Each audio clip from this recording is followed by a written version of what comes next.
তো দেখুন বন্ধুরা, আমার বৌমার ছাদ বাগানে চলে আসলাম। ড্রাগন গাছগুলোর কি অবস্থা। তো আজকে আমি এগুলো বসিয়ে দেব। তো এর মাটি তৈরি কিভাবে করব অবশ্যই সেটাই আপনাদের সঙ্গে শেয়ার করছি। তো দেখুন কি অবস্থা না হয়েছে। হ্যাঁ,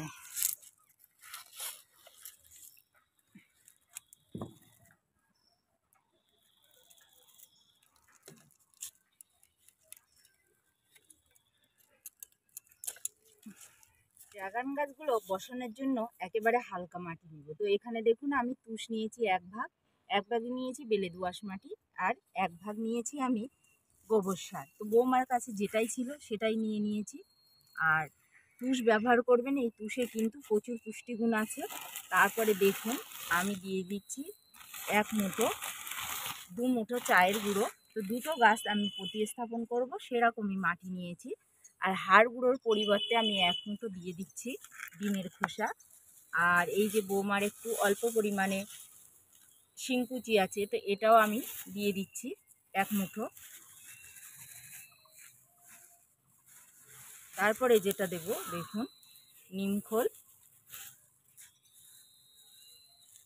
আর এর সঙ্গে আমি একটু মিশিয়ে দেব সাব ফাঙ্গিসাইড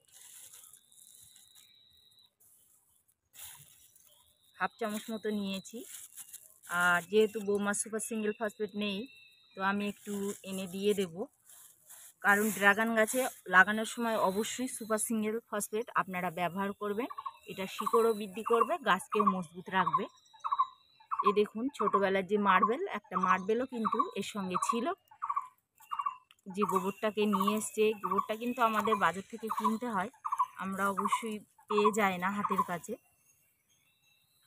তো দেখুন 1 চামচ আমি সুপার সিঙ্গেল ফসফেট দিয়েছি, আর 1 চামচ দিচ্ছি আর একটু কার্বোফিউরান।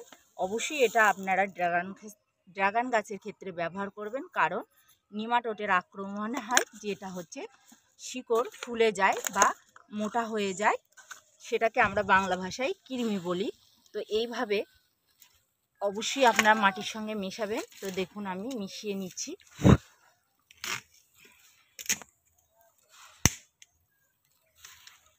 এটা দিয়ে গাছ বসিয়ে দেখুন একবার, বা এই তুষের পরিবর্তে আপনারা কাঠের গুঁড়োও ব্যবহার করতে পারেন, কোনো অসুবিধা নেই।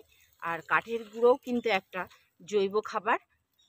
আর তুষ আমরা যে ব্যবহার করি এগুলোতেও কিন্তু প্রচুর পরিমাণ পুষ্টিগুণ থাকে। দেখুন একেবারে হালকা ঝুরঝুরে মাটি হবে, আর ছাদটার ওয়েটটাও কিন্তু অনেকটাই কম হবে। তো আমার মেশানো হয়ে গেছে। এর থেকে উঠিয়ে নিয়েছি গাছটা, নিয়ে পুরো মাটিটা আমি ছাড়িয়ে নিয়েছি। তারপরে দেখুন এই যে শিকড়গুলো আছে এগুলো কিন্তু সব কেটে নেব।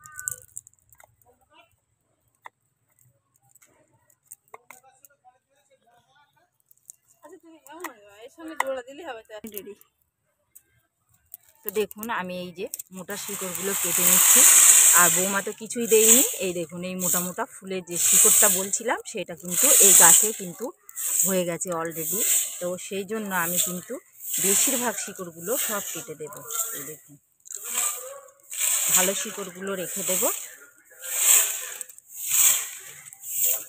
তো কাটা হয়ে গেছে। এবারে দেখুন আমি মাটি দিয়ে দিচ্ছি। আর ফল চুরি করার দেখুন শাস্তিটাই এটাই, আজকে আমার এই ড্রাগন গাছটা বসাতে হচ্ছে। দুটো ফলই চুরি করেছি, আর কিছু না। আর অবশ্যই আপনারা পেপার দেবেন, বস্তা দেবেন না। পরবর্তীতে বস্তা কিন্তু পচে যায়, আর পচে গেলে কিন্তু সেই মাটিটা কিন্তু নিচের থেকে বেরিয়ে যাবে, ছাদটাও কিন্তু নোংরা হবে। তাই এইভাবেই আপনারা কিন্তু পেপার দিয়ে বসাবেন। অনেকেই খবরের কাগজ দেন, বস্তা দেন, আমি তো ভাবি না কিভাবে তারা ছাদ বাগানটাকে পরিষ্কার করে রাখেন। তো দেখুন হয়ে গেছে। এরপরে দেখুন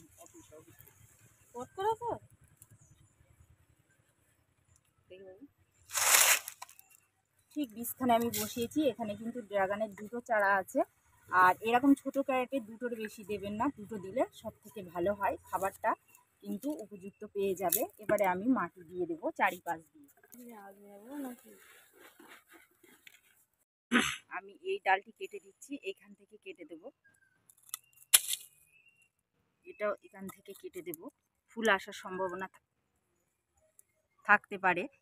আর এটা যেহেতু পুরনো গাছ, এই দিয়ে এখানে ফাঙ্গিসাইড লাগিয়ে দেব। আর এই ড্রাগন গাছটা বসিয়েছি, এবার আমি ভরপুর পানিও দিয়ে দেব। এরপরে আমরা ভরপুর পানি দিয়ে দেব। এইভাবে ড্রাগন গাছ বসালে কিন্তু দ্রুত বৃদ্ধিও হবে, আর কিছুদিন পরেই কিন্তু এই গাছ থেকে আমরা প্রচুর ফলও পেয়ে যাব। দেখুন,